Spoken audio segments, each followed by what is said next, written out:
Mercredi, c'était le dévoilement des finalistes du Gala Panthéon cette fois-ci. Gala Panthéon, c'est avec la Chambre de commerce, fait que c'est comme vraiment pas la même vibe qu'avec la Jeune Chambre. Il y a vraiment plus de monde. C'est une belle soirée, c'était au Mont, c'est la première édition. Puis qu'est-ce qui était fun, c'est que c'était gratuit. Donc j'ai pu emmener toute mon équipe. J'ai marché dans des souliers que je déteste pendant peut-être 300 mètres du bas de la côte pour se rendre en haut. Quand Pascal, elle, mademoiselle, ont volé un parking avec son chum. Non, mais c'est parce que madame avait des talons. J'ai trouvé ça quand même assez intimidant, je dirais. Moi, c'était mon premier événement de ce genre-là, tu sais, avec plein de chefs d'entreprise et tout. J'ai trouvé ça beau de voir les reconnaissances des différentes entreprises, justement, qui étaient finalistes. De reconnaître le talent ou bien les efforts que des entreprises mettent, justement. C'est sûr que c'est un moment qui est vraiment inspirant. De le vivre en équipe aussi, de voir comme la fierté de tous les membres de l'équipe. C'était vraiment le fun de vivre ça ensemble.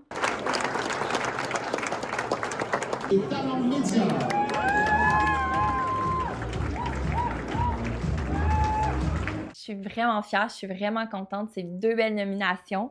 Et on a propulseur de talent. Donc, elle, c'est ma nomination d'entreprise. Donc, je suis fière de pouvoir engager des gens, de les former. On est dans un domaine qu'on n'a pas le choix de toujours se former, toujours en apprendre. Je suis la génération d'entrepreneurs qui se dira sûrement jamais c'est pas parce que tu fais quelque chose comme ça aujourd'hui que tu dois absolument le faire demain. Fait que pour moi, c'est important de toujours s'actualiser, se former.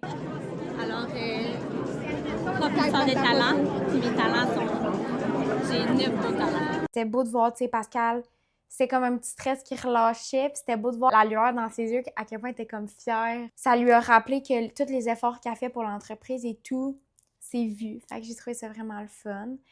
Kevin Brassard, William Lemieux et Pascal Talon.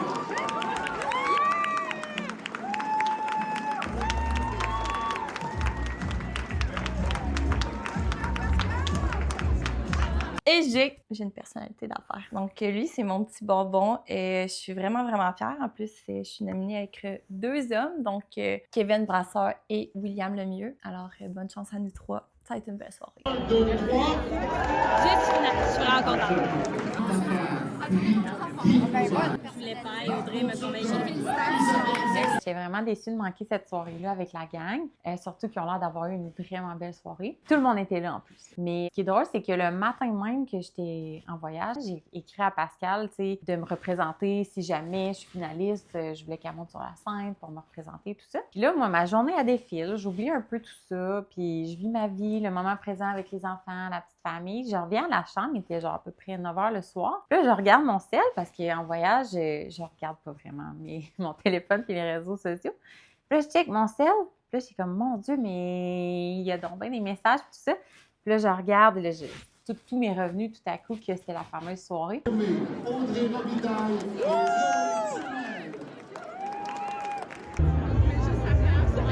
et Tu expliques comment maintenant qu'elle gagne en voyage? Puis là, je vois que, my God, j'ai été nominée aussi comme finaliste dans la catégorie diplômée de locuteur impliqué. Fait que j'étais vraiment sur un beau petit nuage. J'ai bien dormi cette nuit-là. Bravo, Audrey, j'espère que vous y avez écrit.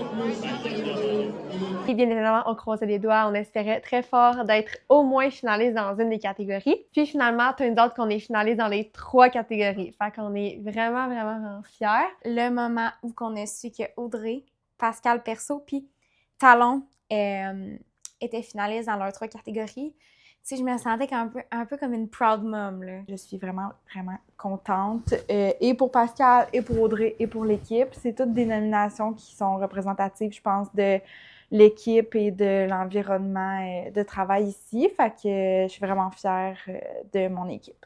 Ça montre qu'on travaille fort puis ça montre qu'on se donne. Ils nous propulsent comme des petites fusées.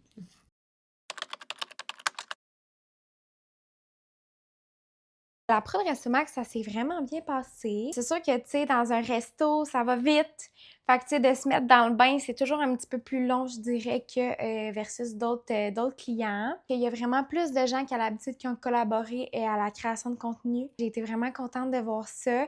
On a couvert quand même pas mal tout ce qu'on avait à faire, puis ça couvre quand même une grosse partie de l'année. On a fait des belles images de bouffe, on a goûté de la bouffe, on a mangé de la bouffe, on a mangé avec Alex, on a mangé avec tout le reste de la famille.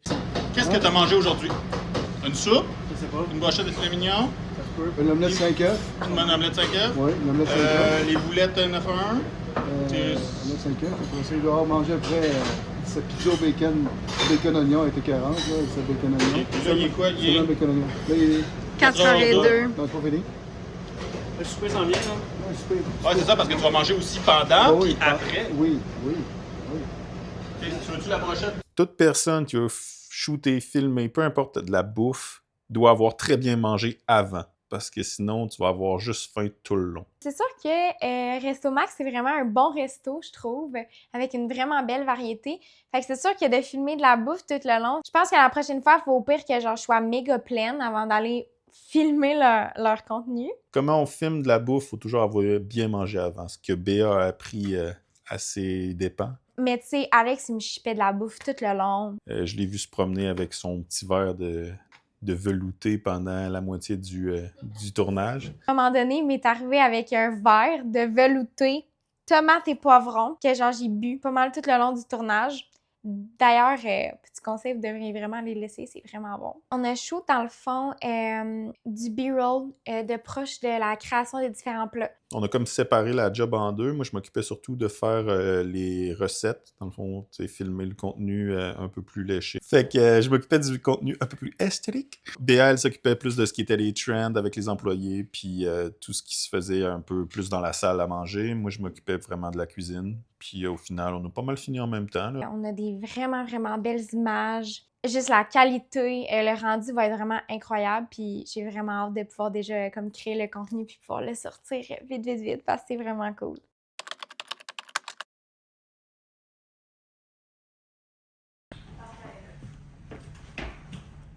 Et Hubert. Parti. Ah! Elle est partie. Et comment ça a été? Je dis ça à la caméra? C'était de la merde, Alex! Tes enfants t'es pas... C'est pas vrai, ça a bien été. Mon Dieu. Fait que vous avez fait? Fait des photos de bouffe, des vidéos de bouffe, manger de la bouffe, filmer Alex manger de la bouffe, dire à Alex qu'il a mangé trop de bouffe, puis Béa, que j'avais averti, a encore dit que ça donnait faim. Même si j'avais dit, faut que tu manges bien avant d'aller là. Peux-tu voir un mini glimpse de photos de bouffe? J'étais un papy, là, moi. C'est un de mes objectifs avec le Confesse, c'est un peu vous montrer notre travail, le avant puis après de quand nos clients nous voient. Fait que oui, vous allez nous voir à une rencontre, oui, vous allez nous voir en prod, mais il y a toujours un avant puis un après qui prend considérablement du temps. Je veux voir, c'est quoi ta routine quand on revient d'un tournage? Routine quand on revient d'un tournage. On met des choses sur la charge. Est-ce que tu savais que mon chum n'arrêtait pas de rire en m'entendant écoutant la télé-réalité quand c'était toi qui disais des choses au Confesse? Pourquoi? Parce qu'il dit que je dis la vérité. Il dit rien, il faisait juste rire. Il a ri quand t'as dit que tu voulais rapper les gars. J'étais comme c'est tellement des jokes de gars, là. Moi, j'ai pas ri. J'étais comment peux-tu dire ça? Ensuite, on sort les caméras, on ouvre l'ordinateur, on enlève les cartes, parce que les cartes, c'est long à vider. Fait qu'on part le vide-carte. Ça prend 15-20 minutes. Puis une fois qu'on a vidé les cartes, après on enlève les batteries, on met les batteries sur la charge parce qu'on sait jamais. Des fois ça bosse, ça te dit « Hey, demain matin, il faudra que tu aies shooté quelque chose, hein? » puis demain matin, tu vas-tu shooter quelque chose? Je sais pas. J'ai eu des courriels. Tabarouette, c'est le fun, toi? 4 courriels? Oui, ma liste, je suis très à jour. J'adore. On met les cartes sur l'ordinateur pour que ça vide plus vite. Fait que c'est une à la fois. Mais tu vides une... Une carte de chaque, j'ai pas besoin de vider les deux. Je prends des notes parce que si T'es en train de voler ma méthodologie? Ben oui. Je vais former les nouveaux de même. Je vais dire, écoutez mon vlog. Tu veux voir des trucs. Oui. Ça, c'est de la photo. Béa, c'est très bien dépouillé en photo. Ben là, je suis pris dans... Le boogie. Dans le boogie. Ouh, miam, miam, miam. Oh non, c'est con, là, il est 4 heures, là. Ouais. Et là, ça, c'est moi qui les ai faites pendant qu'on a mis un petit éclairage doré pour que ça fasse plus barbecue. Peux-tu les mettre en plus gros plan? Pas de retouche, c'est un peu cheap. Ben justement, on va voir. Y avait-tu du feu, même? Oh. OK. Y a-tu du feu? Qu'est-ce que tu penses? À qui tu parles? We want fire. On a fait les assiettes. Oh, wow, elle a l'air belle. La 4,25. Mais on a juste mis une petite lumière juste là. Hey, j'étais content d'avoir mis une petite lumière. J'ai l'air complètement débile dans ton vidéo. Toujours. C'est ta marque de commerce. Le gars qui s'en fout. Le gars qui s'en fout, ouais. Ça, c'est comme Eminem. Il s'en fout. Eminem, il dit qu'il se fout de tout, mais tout le monde sait qu'il se teint la barbe. S'il s'en foutrait vraiment, il se teindrait pas la barbe. Quelle couleur? Shit, t'as jamais vu Eminem récemment? Ben, dans ma tête, il est blond. Bleaché. Il y a clairement la barre Ben voyons, tendue, là. dans ma tête, il ressemblait pas à ça. là. Batterie! J'ai chaud, Pascal, arrête. Enlève ton manteau. Là. JP, lui, son rôle, c'est à chaque fois qu'il revient d'une production, ben, il faut qu'il vide les cartes. Puis là, il faut qu'il aille tout brancher les cams pour s'assurer qu'on ne veut jamais arriver puis qu'une cam est vide. Donc, c'est toujours le TTC, touche, traite, classe. Ça, c'est mes 3 phases. Au lieu de commencer quelque chose de pas le finir, je commence et je le finis. Souvent, ça prend beaucoup moins de temps. Fait que c'est ça qu'on fait. On s'assure que l'équipement est toujours nickel pour que quand on repart, ben, il y a des batteries et c'est fonctionnel. C'est quoi le mot de la fin? Bye, boss.